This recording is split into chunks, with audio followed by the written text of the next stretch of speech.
Hey guys, just a quick message before we start this next video. First of all, I just want to say thank you for everybody who's viewed my videos, subscribed and liked to date.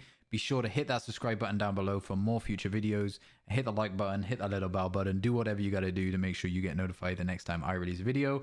I just want to make sure that you can know where to find me on the Twitch, the Twitter, and obviously the Gram. Be sure to stop by those places too, where I post content every so often.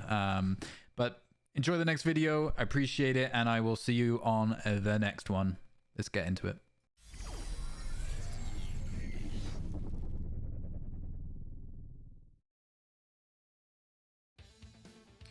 Hey guys, welcome to Lieberborn Gaming. This is Fight Talk.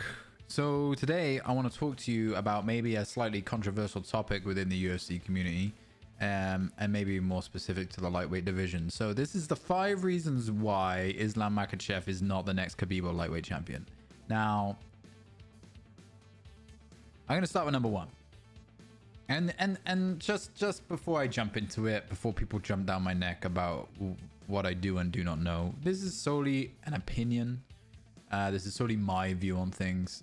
So listen as you will, but if not, these are my 5 reasons why I personally don't think he is the next Khabib or lightweight champion. So reason number 1 is he's been knocked out before. Now, he's been knocked out, and so have many other UFC fighters, but that fear of invincibility that they are trying to perceive him as does not exist anymore. And that eliminates that fear that he's unbeatable. And I think that's going to unfortunately play into his... It's just not going to play well for him. I mean, if you look at the conversations that Dan Hook has been having with the press, he said it. He's just another guy who puts his pants on in the morning and goes to the gym. Like he's not undefeated. And it just, for me, that's just the key. That's just a reason. You've seen him be dropped, and that's the end of it. He is a good fighter. Like, I just want to say, like, Islam Makhachev is a really good fighter, and he is definitely probably top 10, 100%. But for me, he just doesn't have that level of invincibility that Khabib had. Number 2, he hasn't fought anyone in the top 5. Now, I know a lot of people, when building up their records, they build records outside of the top 10 because they don't want to diminish that record by fighting someone who's significantly better than them. I get that, 100%. That's just the way the fight game works. But the problem is you can't say he's necessarily going to be the best of the best and he's the next Khabib, because he hasn't fought anyone of worthy. Like, he hasn't really fought anyone that I would say has any of value.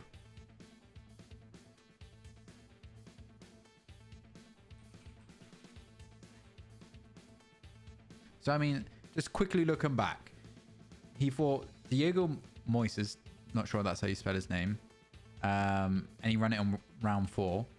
He fought Drew Dober, who's 23-11. He fought Davy Ramos, who was 10-4. He fought Arman Sukian, I'm not sure how you spell his name. He was 17-2. These are all unranked, all ranked or unranked people, and unfortunately, when you can't say he's the best of the best when he hasn't fought the best of the best.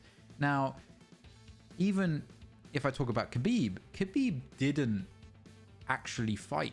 Well, I mean, no, he did fight the best of the best, but he didn't fight a lot of the best of the best, right? He fought Dustin Poirier, he fought Justin Gaethje, he fought Conor McGregor, and he fought a whole bunch of other people who were ranked, and fair play. But he never carried on like a GSP or a Usman who's going back around and fighting everyone again.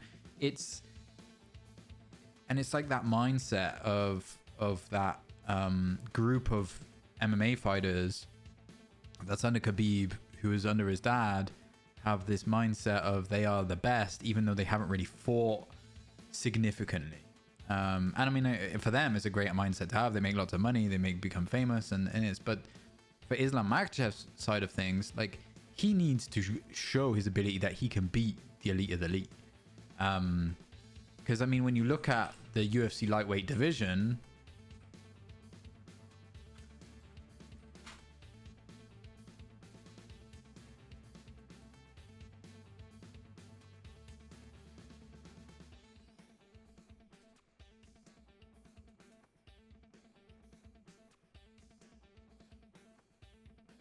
so when you look at the lightweight division specifically, you've got Charles Oliveira as champion, Dustin Poirier, Justin Gaethje, Beneil Dariush, Michael Chandler, and then Islam Makhachev's number 5, even though he hasn't beat anyone in the top 10 already. Not sure how they did that.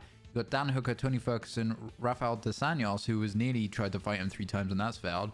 Conor McGregor and Gregor Gillespie are the top 10. He hasn't even fought any of them, and somehow he's in the top 5. It doesn't make sense. But they are all elite level athletes. And I'm not saying that he is not an elite level athlete by any means. I'm just saying specifically he hasn't fought anyone in the top 5. And that's for the reason why I don't think at this stage he is going to be lightweight champion or he's going to be the next Khabib. Number 3. I feel like they've instilled too much Khabib into him. What do I mean by that? So what I mean by that specifically is they have basically said, okay, well, Khabib's retired and his exact replacement is Islam Makhachev. And he is the next Khabib. He's better than Khabib. He's going to do this. He's going to do that. And he's wiping out the lightweight division and he's the best one. But it's all being influxed from Khabib and his team. And maybe that's just like a mental warfare type of thing coming into that ranking, coming into the UFC to ensure that he establishes his place and that dominance and that, you know, mindset of fear is instilled to his opponents. But to me specifically, I just feel like they're pushing that too hard, and I feel like that is going to play into, again, it's not going to work out well for him, mainly off the basis of he's not Khabib. Khabib was a special person. This ties into number 4. Too much pressure. There's too much hype right now around Islam Makhachev, and I feel like he hasn't experienced that pressure before to the level that it is today. Certainly coming into this fight with Dan Hooker. Dan Hooker is a good contender. He's a hard motherfucker. He's going to come into this fight and he's going to fight his heart out because he has something to prove. This is Dan Hooker, in my opinion's last chance to get back into that top 5 and potentially have another title shot depending how the top of the lightweight league develops. Now, what happens there? Like, I don't know. Like, for me, like, in Islam, like, Islam's under a lot of pressure to win and to keep that undefeated rank. Dan Hooker lost, well, he won his last one, but before that he lost like 2 in a row. So for him, he's like, well, I'm going to go in, I'm going to get paid anyway, and I get to, you know, fight. And he also wants to fight again on Izzy's card come, I think, February. And yeah, it's, I mean, for him, for Dan Hooker, yeah, like there's still other options there, but he's not running an undefeated card and he's not being pressured and hyped the same as Islam is. So too much pressure. Number 5. Lightweight division has too many elite fighters. I really think that it has too many elite fighters. Like I said, just the top 5 alone. Oliveira, absolute Brazilian Jiu-Jitsu masterclass. Dustin Poirier, an absolute warrior, right? You look at his resume, Dustin Poirier's got the best resume within the division, hands down. You got Justin Gaethje. I mean, Justin Gaethje is dangerous. He's a dangerous dude. And my next video coming up, we'll be talking about Justin Gaethje. Michael Chandler. I mean, he hasn't had a lot of fights in the UFC, but he's been in the game a long time. And the guy is big and he's thick and he's powerful, and he is going to be... He ain't going to let the likes of Islam Makhachev get in the way of him getting lightweight gold. I can see Michael Chandler getting gold before Islam does. That's just my opinion. And then you've got Beneil Dariush. I think I just mentioned him. Like, that guy is highly untalked about. Why are we not talking about him? Why are we not putting him in fights with people in the top 5? He made Tony Ferguson look like a fucking ragdoll. Yeah. You know, it is what it is. Like, they're not, because he hasn't got that outgoing personality, they're not marketing him the same. They're not marketing him. In my opinion, good fight right now, wrestler versus wrestler with good stand-up game. Benil Dariush versus Islam Makhachev. I think it's a good fight. I mean, in my opinion, that's better than a Dan Hooker fight. I mean, Benil's ranked number 3, Dan's ranked number 6, but whatever. Like, it is what it is. To me, I just don't see Islam Makhachev coming in the next year, 2 years. Like, maybe in the future when he's got a bit more experience with a higher level elite, but, you know, I could be wrong. Dana White thinks that, or hopes that he's going to be the next Khabib and so on and so on. But the man's been rocked. The man's been dropped. I just don't see it. So these are only my opinions. Don't hate me for them, or do. I don't know. I don't really care. But thanks for watching this video. We'll be back with some more UFC MMA discussions here shortly, and I'll see you on the next one.